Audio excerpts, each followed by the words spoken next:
하나님의 말씀 신약성경 빌립보서 4장 8절입니다.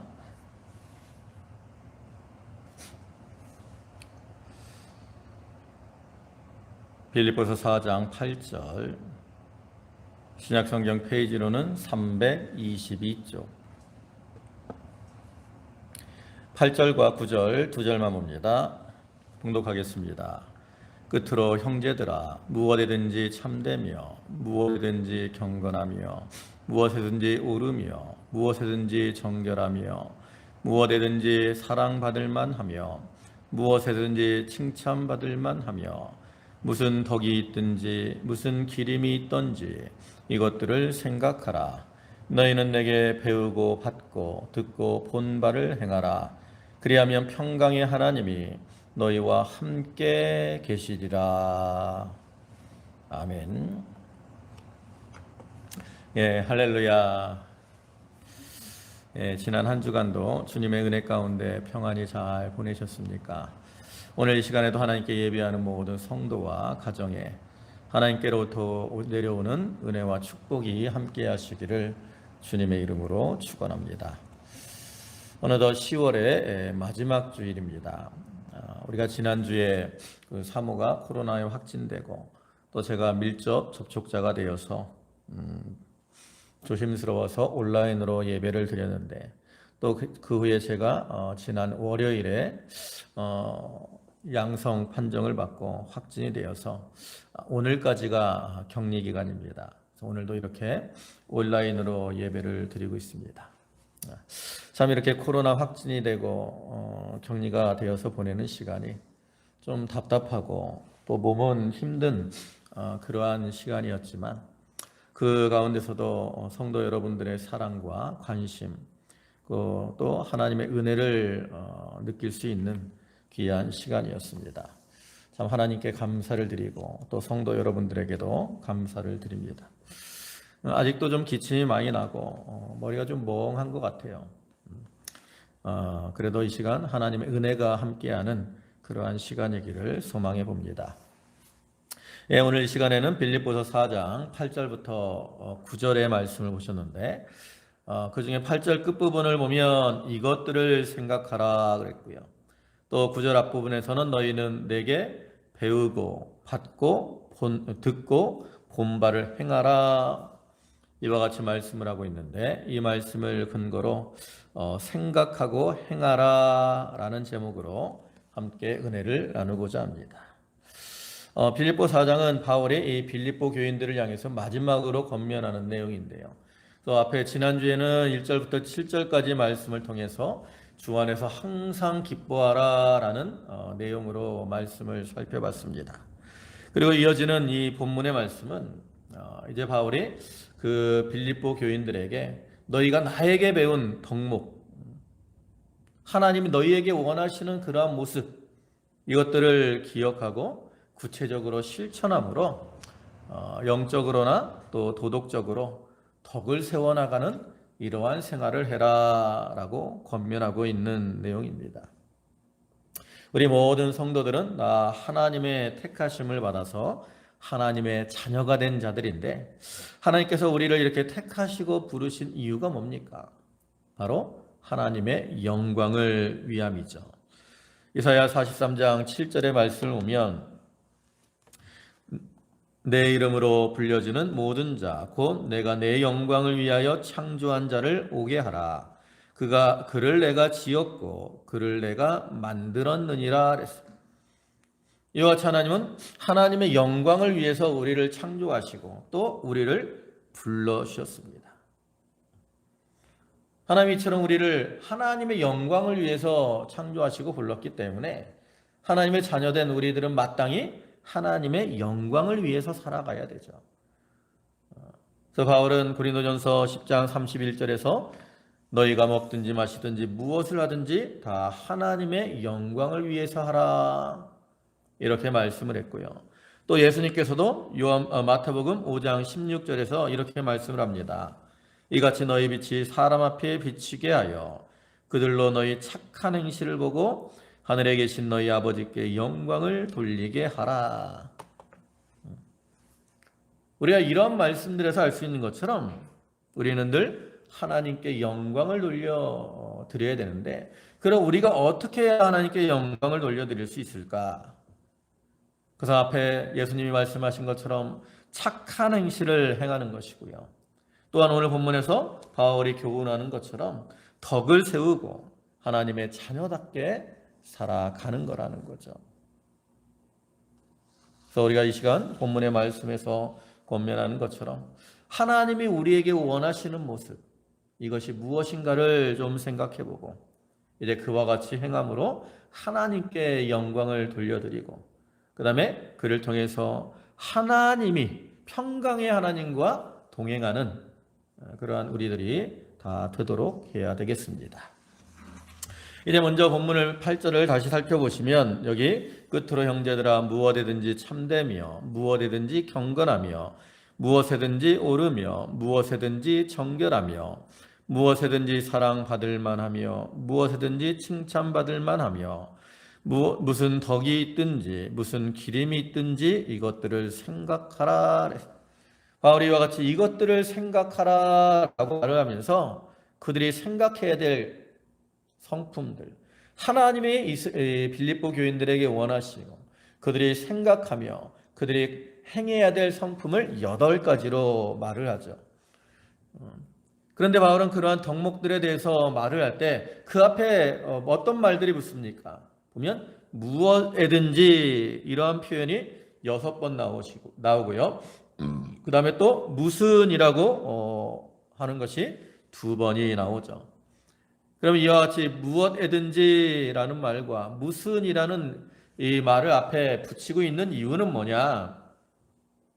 이것은 우리가 이런 성품들을 만들어 나감에 있어서 어떤 자기에게 유리하거나 편할 때만 그것을 생각하고 또 행해야 되는 것이 아니라 어떠한 상황에서든지 또 무슨 일을 당하든지 그러한 성품으로 살아가야 될 것을 강조하는 거죠. 그러니까 우리가 형통할 때도 이러한 성품으로 살아야 되고요. 고난과 어려움을 만나도 이러한 성품으로 살아가야 된다라는 거죠. 그럼 바울이 이제 여기서 말하는 성품들은 어떤 것이냐? 이걸 좀 구체적으로 살펴보면 첫째로는 참되며 그랬습니다. 여기서 참되다라는 말은 정당한 또 확실한 정직한 이러한 의미를 가지고 있는 말로서 거짓과 반대되는 것, 어떤 하나님의 속성에 속한 겁니다. 그래서 로마서 3장 4절을 보면 그럴 수 없느니라 사람은 다 거짓되되 오직 하나님은 참되시다 할지어다. 이와 같이 하나님은 참되신 하나님, 진리가 되신 그러한 하나님이십니다. 예수님께서도 이 세상에 오셨을 때 하나님이 참되심을 증거했어요. 요한복음 7장 28절의 말씀을 보면 예수께서 성전에서 가르치시며 외쳐 이르시되 너희가 나를 알고 내가 어디서 온 것도 알거니와 내가 스스로 온 것이 아니니라 나를 보내신 이는 참되시니. 이와 같이 하나님은 참되신 하나님이라는 거죠. 또한 예수 그리스도도 참되신 그러한 분이십니다. 그래서 이러한 참되신 하나님의 형상대로 지음받은 우리 성도들, 또 그리스도를 따르는 이 모든 성도들은 마땅히 참된 이러한 모습으로 살아가야 되는 거죠. 특히 에베소서 4장 25절의 말씀을 보면 그런즉 거짓을 버리고 각각 그 이웃과 더불어 참된 것을 말하라. 이는 우리가 서로 지체가 됨이라. 이와 같이 말씀을 하고 있는데 우선적으로 무엇에 대해서 참돼야 됩니까? 말에 있어서 참되고 진실해야 되죠. 그리고 또한 행함에 있어서도 참되고 진실해야 됩니다. 참 우리가 살아가는 이 세상은 온갖 거짓이 만연한 그러한 곳입니다. 사람들은 쉽게 거짓을 말하고 또 남을 속이기도 하고 속기도 하죠. 왜 그렇습니까? 이 세상을 누가 주장하기 때문에 그래요? 공중의 권세 잡은 마귀가 이 세상을 주장하기 때문에 그렇죠. 또한 이 세상을 살아가는 사람들은 양심이 이렇게 화인 맞아서 굳어지고 묻어진 이러한 상태이기 때문에 그렇습니다. 그러나 우리 성도들은 어떻습니까? 우리는 중생한 영혼의 인도를 받는 그 선한 양심이 우리 속에서 역사를 하고 또한 우리를 주장하고 있어요. 그럴 때 우리는 그러한 선한 양심의 인도를 따라 행함으로 참된 이러한 모습으로 살아가야 되는 것이죠. 두 번째 모습은 경건하며 그랬습니다. 이 경건은 방종과 대조되는 그러한 의미로서 하나님을 경외하며 하나님 앞에서 바로 사는 이러한 생활을 의미하는 것이.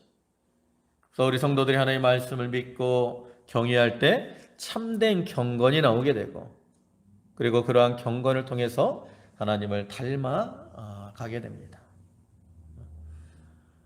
그래서 우리가 경건한 삶을 살아가야 되는데 그러기 위해서는 세속에 물들지 말아야 되죠. 야고보 1장 27절의 말씀을 보면 하나님 아버지 앞에서 정결하고 더러움이 없는 경건은 곧 고아와 과부를 그 환난 중에 돌보고 또 자기를 지켜 세속에 물들지 아니하는 그것이니라 그랬어요. 이와 같이 세속에 물들지 않아야 우리가 자기의 경건을 지킬 수 있습니다. 여러분, 이 세상이 말세가 되면 될수록 사람들이 무엇을 사랑한다라고 말씀을 합니까? 자기를 사랑하며 돈을 사랑하며 쾌락을 사랑한다라고 말을 하죠. 디모데후서 3장 1절과 2절을 보면 너는 이것을 알라 말세에 고통하는 때가 이르러 사람들이 자기를 사랑하며 돈을 사랑하며 자랑하며 교만하며 비방하며 부모를 거역하며 감사하지 아니하며 거룩하지 아니하며 그랬습니다. 이와 같이 세상 사람들이 자기를 사랑하고 돈을 사랑하기 때문에 그것을 따라감으로 점점 세속에 물들게 되고 하나님과 멀어지게 돼요. 그래서 그들은 경건을 잃어버리게 된다는 거죠. 겉으로는 경건한 척합니다. 그러나 내면에는 경건의 능력이 없어요. 그래서 이어지는 디모데후서 3장 5절에서는 이렇게 말씀을 하잖아요.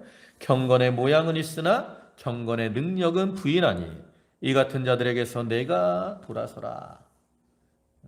세상 사람들이 경건에서 멀어질 뿐만 아니라 교회들도 경건에서 점점 멀어지기 때문에 알맹이는 없으면서 겉으로만 경건한 척 꾸미고 나아가는 거죠. 그러나 우리가 이렇게 외적으로 경건한 척 꾸민다고 해서 그 안에 경건이 있는 것이 아니고 그것이 하나님을 기쁘시게 하는 것이 아닙니다. 여러분 세계적으로도 그렇지만 우리나라에 참 큰 교회들이 얼마나 많습니까? 참 교회들이 외적으로 아름답게 잘 꾸며져 있습니다.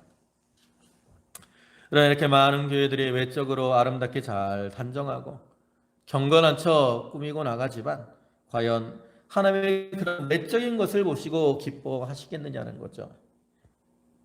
하나님은 그 외적인 것보다 그 안에 경건, 참된 경건을 기뻐하신다고. 예수님 당시에도 유대인들이 무엇을 자랑했습니까? 그 헤롯 성전의 아름다운 것을 자랑했죠. 그러나 예수님은 그러한 제자들과 그 유대인들과 같이 그 성전의 외적인 아름다운 것을 보고 기뻐하지 않았어요.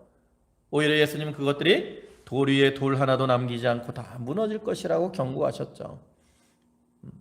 마가복음 13장 1절과 2절을 보면 이렇게 말씀을 해요. 예수께서 성전에서 나가실 때에 제자 중 하나가 이르되 선생님이여 보소서 이 돌들이 어떠하며 이 건물들이 어떠하니까. 예수께서 이르시되 내가 이 큰 건물들을 보느냐 돌 하나도 돌 위에 남지 않고 다 무너뜨려지리라 하시니라. 아무리 외적으로 꾸미고 경건한 척 할지라도 참된 경건을 잃어버린 교회는 이와 같이 점점 무너져 갈 수밖에 없습니다. 오늘 본문의 주인공인 이 빌립보 교회를 한번 살펴보세요. 여러분, 빌립보 교회가 어떤 교회였습니까? 우리가 1장에서 볼 수 있는 것처럼 참 봉사와 섬김을 잘하는 이러한 교회였고, 그래서 참 바울에게 기쁨과 감사가 되는 이러한 교회였어요. 근데 그러한 빌립보 교회 안에 이제 다툼과 분쟁이 일어났죠. 왜 다툼과 분쟁이 일어났습니까? 그것은 서로 높아지려고 하는 그러한 마음 때문이라고 말씀을 드렸습니다. 그러면 여러분 한번 생각을 해보세요. 이들의 교회에서 높아지려고 할 때 과연 어떻게 행동을 했을까? 함부로 말을 하고 함부로 행동을 했겠습니까? 아니면 거룩한 척하고 경건한 척 했겠습니까? 교회 안에서 사람들에게 인정을 받으려고 하니까 좀 더 거룩한 척하고 좀 더 경건한 척 하지 않았겠습니까? 그러나 그들은 이 경건을 하나님을 기쁘시게 하기 위한 그러한 목적으로 경건하려고 한 것이 아니라 자기가 높아지려고 하는 그러한 목적으로 경건을 드러내고 나갔기 때문에 오히려 그로 인해 다툼이 일어나게 된 거죠. 디모데전서 6장 5절의 말씀을 보면 이렇게 말씀을 해요. 마음이 부패하여지고 진리를 잃어버려 경건을 이익의 방도로 생각하는 자들의 다툼이 일어나느니라. 여기에 오면 경건을 이익의 방도로 생각하는 자들, 그들에게 무엇이 일어난다고 말씀을 합니까? 다툼이 일어난다라고 말씀을 하고 있어요. 그와 같이 빌립보 교회 안에 있는 이 유오디아와 순두계라고 하는 여인들이 참된 경건을 잃어버리고 자기들의 이익을 위해서 경건을 사용하고 나갔기 때문에, 이용하고 나갔기 때문에 그들 가운데 다툼이 일어나게 되고 말았다라는 거죠. 오늘날에도 우리가 참된 경건을 잃어버리고 그것을 자기의 어떠한 이익의 도구로 이용하게 되면 그로 인해 교회 안에서 다툼과 분쟁이 일어나고 하나님의 영광을 가리게 될 수밖에 없습니다. 그래서 우리는 그러한 자가 되지 않도록 경건에 이르기를 연습하고 또한 인격적으로 자기를 잘 단련해 나아감으로 하나님께나 다른 사람들에게나 인정받는 그러한 자들이 되도록 해야 되는 겁니다. 그 다음에 세 번째는 오르며 그랬습니다. 오르며. 이 옳다라는 말은 곧고 바르다라는 뜻으로서 이것은 사람의 기준으로 볼 때 옳다라는 그러한 의미가 아니라 하나님의 뜻에 일치하고 하나님 앞에 옳다고 인정을 받는 것을 의미하는 겁니다. 우리는 사람에게가 아닌 하나님께 옳다 인정을 받는 자가 되어야 돼요. 요즘 이 시대는 자기 PR 시대입니다. 자기 주장이 강해요. 사방에서 사람들이 자기 목소리를 내면서 자기가 옳다라고 주장들을 하죠. 그리고 그러한 모습은 세상에서뿐만 아니라 이 교회 안에서도 많이 찾아볼 수 있는데, 근데 아무리 사람들이 자기 목소리를 내고 자기를 자랑하고 자기가 옳다라고 주장을 하지만 과연 그들이 다 옳은 것이냐? 우리가 참으로 옳은 자는 어떤 자들이냐? 바로 하나님 앞에 칭찬을 받는 그러한 자들입니다. 고린도후서 10장 18절의 말씀을 보면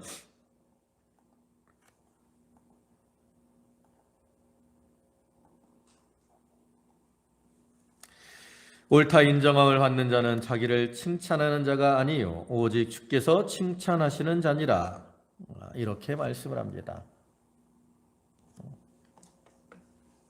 옳다 인정을 받는 자들은 자기를 칭찬하는 자가 아니라 주께서 칭찬하시는 자예요. 그래서 우리가 하나님 앞에 칭찬을 받을 때 참 옳다라고 인정을 받을 수가 있다는 거죠. 그럼 우리가 어떻게 해야 하나님 앞에 이제 칭찬을 받는 자가 될 수 있느냐? 우리가 대표적인 칭찬받는 종의 모습을 그 달란트 비유에서 살펴볼 수 있죠. 그 달란트 비유를 보면 세 명의 종이 나옵니다. 한 달란트 받은 자, 두 달란트 받은 자, 다섯 달란트 받은 자. 네, 그 세 명의 종을 다시 두 종류로 나눠볼 수 있는데 칭찬을 받는 종이 있고요. 반대로 책망을 받는 종이 있습니다. 그럼 어떤 종이 칭찬을 받았습니까? 여러분들도 잘 알다시피 다섯 달란트 맡았던 종과 두 달란트 맡았던 종이 칭찬을 받죠. 그들이 받는 칭찬의 내용은 마태복음 25장 21절과 23절에 나오는데 거기 보시면 그 주인이 이르되 잘하였도다 착하고 충성된 종아 내가 적은 일에 충성하였음에 내가 많은 것으로 내게 맡기리니 내 주인의 즐거움에 참여할지어다. 이렇게 다섯 달란트 맡았던 종과 두 달란트 맡았던 종은 주인에게 참 칭찬을 받고 상을 받고 있죠. 그러면 그들이 이와 같이 이제 주인에게 칭찬받은 비결은 뭡니까? 어떻게 했기 때문에 그들의 칭찬을 받았느냐? 그 모습이 이제 마태복음 25장 16절과 17절에 기록이 되어 있습니다. 거기 보시면 다섯 달란트 받은 자는 바로 가서 그것으로 장사하여 또 다섯 달란트를 남기고 두 달란트 받은 자도 그같이 하여 두 달란트를 남겼으되. 여기 보면 그들이 잘한 비결이 나오죠. 바로 가서 그것으로 장사하여, 바로 가서 그것으로 장사하여, 이게 바로 칭찬받는 비결입니다. 이것은 오늘날 우리가 말씀에 순종하는 그러한 자세를 보여주는 건데, 말씀을 순종할 때 즉시로 바로 가서 하는 것처럼 즉시로 순종을 해야 돼. 또 그것으로 장사했다라고 하는 것처럼 하나님이 나에게 주신 것에 만족하며 하나님의 뜻대로 순종해 나가야 된다라는 거죠. 그럴 때 우리가 주님 앞에 잘하였도다 착하고 충성된 종이다 칭찬받고 하나님 앞에 옳다라고 인정을 받을 수가 있는 겁니다. 그다음 네 번째로 우리가 가져야 될 성품은 뭐냐면 정결하며 그랬어요. 정결하며. 정결은 순수하고 깨끗하며 정욕에서 벗어난 순결을 의미하는 거죠. 부정, 불의와는 반대되는 이러한 개념입니다. 우리 모든 성도들은 말과 행실에 있어서 정결해야 되고요. 또 육체적으로나 도덕적으로나 정결하고 깨끗한 그러한 자들이 되어야 돼요. 왜 우리가 정결해야 됩니까? 우리는 모두가 그리스도의 신부이기 때문에 그래요. 세상적으로도 신부는 그 신랑에 대한 정절을 지켜야 되죠. 만약에 신부가 신랑을 배반하고 자기의 순결을 더럽히면 어떻게 되겠습니까? 구약시대 이스라엘에서는 그 신부가 신랑을 배반하고 순결을 더럽히게 되면 돌로 쳐서 죽이도록 했어요. 오늘날에는 돌로 쳐서 죽이지는 않더라도 신랑을 배반하고 순결을 잃어버린 신부는 신랑에게 버림을 당할 수밖에 없죠. 과거 우리나라 여인들도 자기의 순결을 지키기 위해서 무엇을 가지고 다녔습니까? 은장도를 가지고 다녔어요. 그래서 만약에 자기의 이 정절을 더럽힐 만한 그러한 상황이 오면 그것으로 상대를 이렇게 위협해서 물리치든지 아니면 자기의 목숨을 끊어서라도 순결을 지키려고 했다라는 거죠. 이와 같이 세상적으로도 순결을 지키기 위해서 자기의 생명을 아끼지 않고 나아가는데 우리가 그리스도의 신부로서 자기의 정절을 지키기 위해서는 얼마나 힘을 써야 되겠습니까? 우리가 과거에 많은 신앙의 선진들의 모습을 보세요. 그들이 생명을 내어놓고 순교의 자리까지 들어가는 이유가 뭡니까? 바로 자기의 신앙의 정절을 지키기 위함이죠. 과거보다 특별히 오늘날 이 시대는 우리를 이렇게 미혹하는 그러한 것들이 아주 많습니다. 아까 기도 잠깐 했지만 어제 이태원 쪽에 할로윈 데이라고 수많은 사람들이 모였어요. 뉴스에 잠깐 나왔더라고. 근데 아까 아침에 인터넷 잠깐 보니까 거기서 사고가 나서 100몇 명 이상이 죽었다 그러더라고. 많은 사람들이 그런 세상의 물결을 따라서 거기에 이렇게 휩쓸려 돌아가요.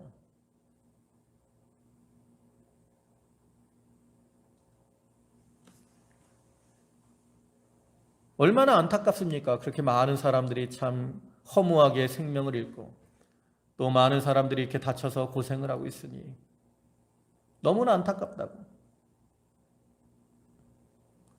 여러분, 우리가 세상의 물결에 휩쓸리게 되면 일시적으로는 즐거운 쾌락이 있을지 모르지만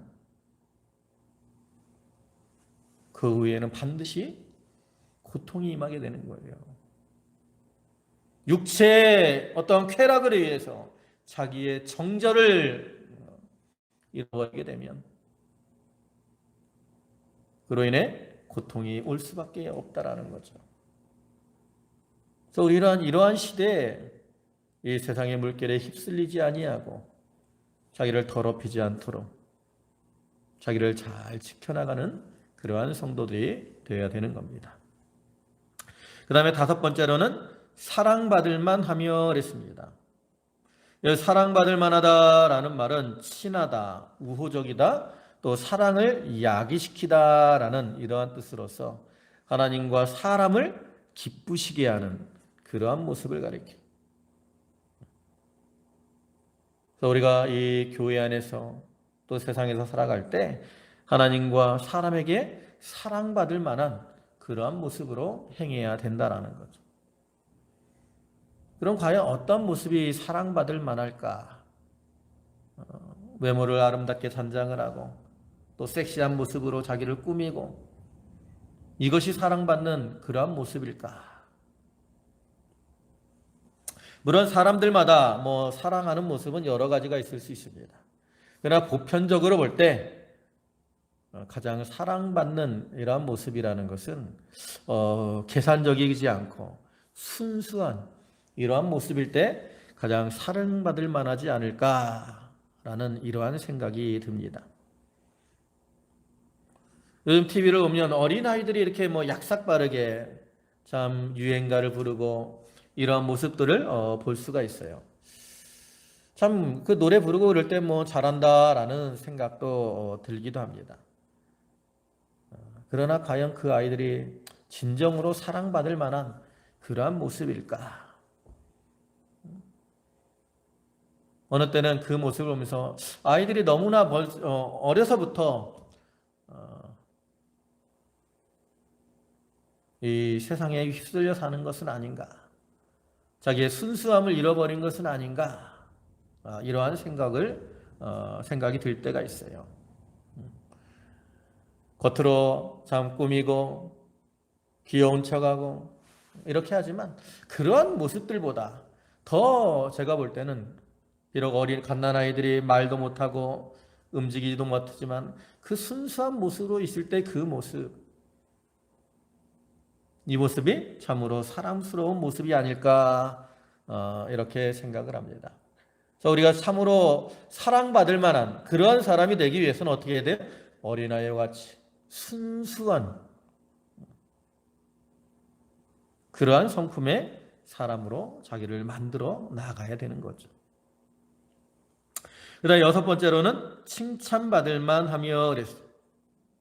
칭찬받을 만하다라는 것은 정중한, 고상한, 우아한 이러한 의미로서 좋은 이러한 행동들을 통해서 좋은 평판을 받는 것을 가리킵니다. 그래서 우리 성도들은 하나님께 칭찬을 받도록 행동을 해야 되고요. 또 사람들에게도 원망을 받지 않도록 조심해야 됩니다. 하나님은 과연 어떤 사람들을 쓰시느냐? 하나님은 칭찬받은, 하나님께나 사람들에게 칭찬받는 그러한 자들을 사용하시죠. 사도행전 6장을 보면 그 초대교회 일곱 집사를 세울 때도 어떤 사람을 세웠어요? 칭찬 듣는 사람 일곱을 택하라. 이와 같이 말씀을 하죠. 또 바울이 전도 여행을 다닐 때 이제 디모데를 불러서 함께 동역자로 삼는 그러한 모습이 나오는데, 이 디모데도 사도행전 16장을 보면 뭐라고 말씀을 합니까? 이고니온과 루스드라 사람들에게 칭찬을 받는 사람이다 라고 말을 하고 있어요. 그와 같이 오늘날 우리들이 참 하나님 앞에 쓰임받는 이러한 자들이 되기 위해서는 하나님께나 사람들에게 칭찬받는 자가 되어야 됩니다. 착한 행실을 통해서. 그 다음에 일곱 번째는 덕이 있든지 그랬어요. 무슨 덕이 있든지. 여기서 덕은 자기의 경건을 지키는 것이고 또한 남에게 유익을 주는 것을 말합니다. 그래서 우리가 믿음이 있다고 하면서 덕이 없으면 자기의 믿음을 자랑하다가 남을 비판하고, 그로 인해서 자기 자신이 남에게 욕을 먹고 또 교회에도 손해를 끼치고 하나님께 영광을 가리는 그러한 자들이 되고 말아요. 예수님 당시에 이 바리새인들도 그랬습니다. 바리새인들은 무엇을 자랑했습니까? 자기들이 11조 잘하는 거, 금식기도 하는 거, 이런 것들 자랑했다고. 그리고는 나는 저 세리와 같지 아니함을 감사합니다 하면서 다른 사람들을 비판하고 멸시하고 나갔다고. 그래서 예수님께서는 그러한 바리새인들을 보고 뭐라고 말씀하십니까? 화 있을진저 외식하는 서기관들과 바리새인들이여. 주님이 그들을 향해서 그렇게 책망을 하고 있어요. 또 우리는 그러한 책망을 받지 않도록 믿음의 덕을 세워 나가야 됩니다. 그럼 덕을 세우는 것은 어떻게 되는 겁니까? 성경을 보면 덕을 세우기 위해서는 다른 사람에게 유익이 되지 않은 말은 하지 말라 그랬고요. 또 억지로 오리를 가져오면 심리를 같이 가고, 왼뺨을 치면 오른뺨을 돌려대라 말씀을 합니다. 그럼 이 말씀이 무엇을 의미하는 거예요? 덕을 세우기 위해서는 우리가 참 다른 사람을 위해서 봉사하고 또 자기를 희생하고 나갈 때 덕을 세워 나아갈 수 있다라는 것을 교훈하는 거죠. 우리가 교회 안에서나 밖에서 믿는 자로서 자기를 낮추고 희생할 때 그를 통해서 덕을 세우는 그러한 성도들이 될 수가 있는 겁니다. 네, 마지막으로 여덟 번째는 기림이 있든지 그랬어요. 여기 기림이라는 말은 도덕적으로 인정을 받고 칭찬을 받는 것을 가리킵니다. 그러니까 앞에서 말한 여러 가지 그 성품들, 참되고 경건하며 옳고 정결하고 사랑받을 만하며 칭찬받을 만하며 덕이 있는 이러한 성품들을 가지고 행함으로 사람들에게 인정받고 칭찬받는 그러한 자들이 되어야 될 것을 의미하는 거죠. 이와 같이 바울은 빌립보 교인들을 향해서 하나님이 원하시는 이러한 8가지 성품들을 말하면서 너희가 이것을 생각하고 또한 그것을 그대로 행하는 자들이 되어라 라고 말씀을 해요. 이것은 단순히 어떤 지식적으로 알고 있으라라는 의미가 아니라 실천적으로 그대로 행하는 자들이 되어야 될 것을 교훈하죠. 그래서 보면 8절에서는 9절에서 뭐라고 말씀을 합니까? 너희는 내게 배우고 받고 듣고 본 바를 행하라. 그리하면 평강의 하나님이 너희와 함께 계시리라. 이 말은 바울이 이렇게 그들에게 말한 것이 어떤 추상적인 그런 것이 아니라 실천적인 것이어야 됨을 나타내는 거죠. 바울의 이러한 교훈과 같이 우리가 하나님이 이렇게 원하시는 이러한 성품들은 우리가 그냥 이론적으로 알고 넘어가면 되는 것이 아니라 우리의 삶 속에서 그러한 성품으로 만들어질 수 있도록 실천해 나가야 된다는 거죠. 근데 바울은 이렇게 실천함에 있어서 무엇라고 말을 합니까? 배우고 받고 듣고 본 바를 행하라 이렇게 말을 하죠. 그 행하기 위해서는 이게 필요하다는 거예요. 뭐가 필요해? 첫째로 배워야 된다라는 거예요. 배워야 돼.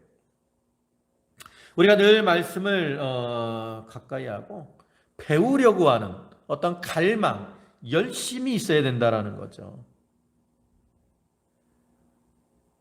우리가 이 세상 지식도 잘 배우려고 힘을 쓸 때 늘어나게 되죠. 여러분, 성경적인 신령한 지식도 마찬가지입니다. 그냥 교회에 와서 예배당에 앉아 있으면 영적인 지식이 막 늘어나느냐? 그렇지 않아요. 한 말씀이라도 배우려고 힘을 써야 돼요. 학교에서 공부를 잘하는 학생들의 자세는 어떻습니까? 하나라도 더 배우려고 집중을 하죠. 선생님 말씀에 귀를 기울이고 집중을 한다. 그와 같이 우리가 이 말씀을 배우려고 집중을 해야 돼요.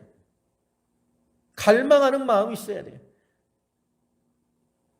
그래야 그 말씀이 나에게 지식이 되고 우리가 알아야 실천할 수 있는 거거든요. 그 다음에 두 번째는 어떻게 해야 된다고 합니까? 어떻게 해야 된다고 말씀을 합니까? 받고 그랬어요. 받고. 말씀을 받아야 돼. 그래 받는다는 게 뭡니까? 이것은 내 것으로 만든다라는 거예요. 내 것으로. 우리가 말씀을 많이 배웠으면 이제는 그것을 받아서 자기의 것으로 만들어야 됩니다. 여러분, 과거에는 교회가 별로 없었어요. 그래서 예배를 드리려고 하면 참 먼 거리를 이렇게 가야 예배를 드릴 수가 있었어요. 요즘은 뭐 교회들도 많고 또 그 외에도 뭐 이렇게 참 말씀을 들을 만한 그러한 기회들이 아주 많습니다. 인터넷상에도 많은 설교들이 올라가 있고요. 또 뭐 케이블 TV에도 기독교 관련 이러한 채널들이 많아서 뭐 큰 교회 훌륭한 목사님들의 좋은 설교를 많이 들을 수가 있어요. 근데 이렇게 말씀이 풍성한 이러한 시대인데 그러면 지금 이 시대가 과거보다 과연 믿음이 더 좋은 이러한 때라고 말을 할 수 있을까요?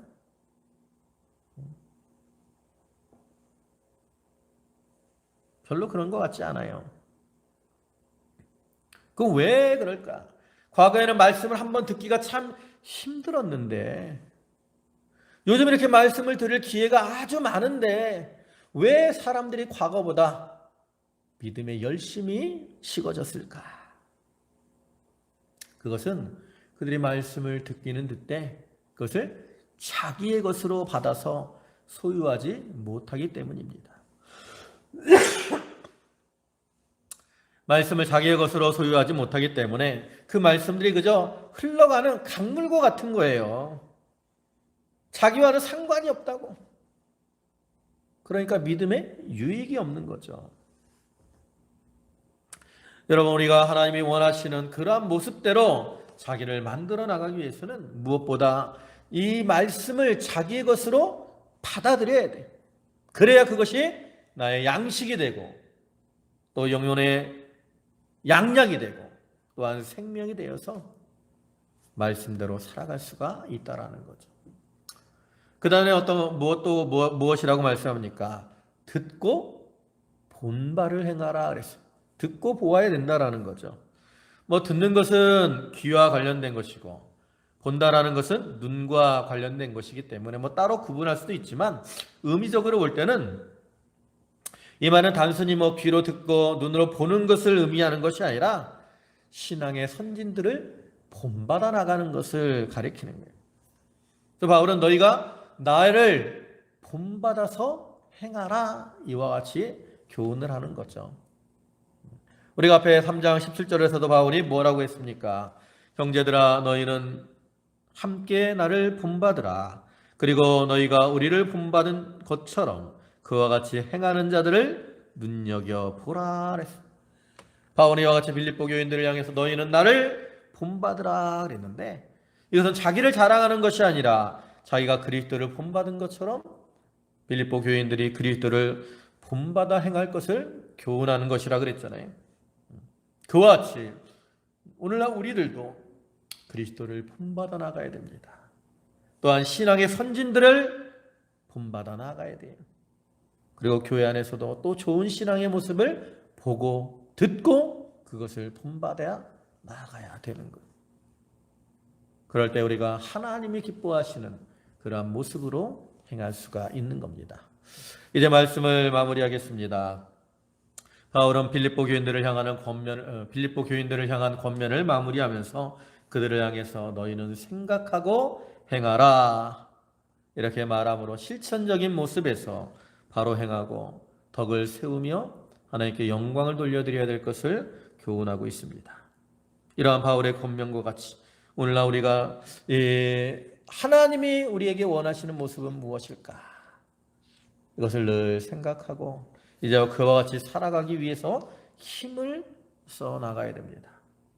본문에서 말씀하는 것처럼 어떠한 상황과 어떠한 형편에 처하든지 참되고 경건하며 옳으며 정결하며 사랑받을 만하며 칭찬받을 만하며 또 무슨 덕이 있든지 무슨 기림이 있든지 늘 그것을 생각하고 또 배우고 받고 듣고 본바를 잘 행해 나가는 자들이 되어야 됩니다. 우리가 이러한 것들을 잘 해나감으로 참 하나님께 영광을 드리고 평강의 하나님과 동행하는 그런 성도들이 다 되시기를 주님의 이름으로 축원합니다. 아멘. 기도하시겠습니다. 전능하신 아버지 하나님 감사합니다. 참으로 이 시대가 혼란하고 어지러운 이러한 시대입니다. 아버지 하나님, 사단은 저희를 미혹해서 이 세상에 휩쓸리게 하고 세속에 물들게 하려고 하는 가운데 있습니다. 아버지 하나님, 저희가 이러한 때에 참으로 무엇이든지 참되며 무엇이든지 옳으며 무엇이든지 경건하며 무엇이든지 정결하며 무엇이든지 사랑받을 만하며 무엇이든지 칭찬받을 만하며 무슨 덕이 있든지 무슨 기름이 있든지 그것들을 생각해 하시고 또 배우고 받고 듣고 본바를 행함으로 하나님을 기쁘시게 하고 하나님께 영광을 돌리고 평강의 하나님과 동행하는 저희의 삶이 되게 하여 주시옵소서. 아버지 하나님, 오늘도 귀한 주일을 허락하심에 감사를 드립니다.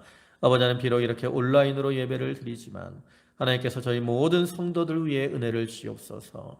특별히 육신적으로 어려움 당하는 성도들과 그 심령에 참 상처 있고 염려와 근심 가운데 있는 자들을 위로하여 주시고 저들 모두가 주 안에서 기뻐하는 삶을 살아갈 수 있도록 도와주시옵소서. 감사하오며 예수님의 이름으로 기도 올리옵나이다. 아멘.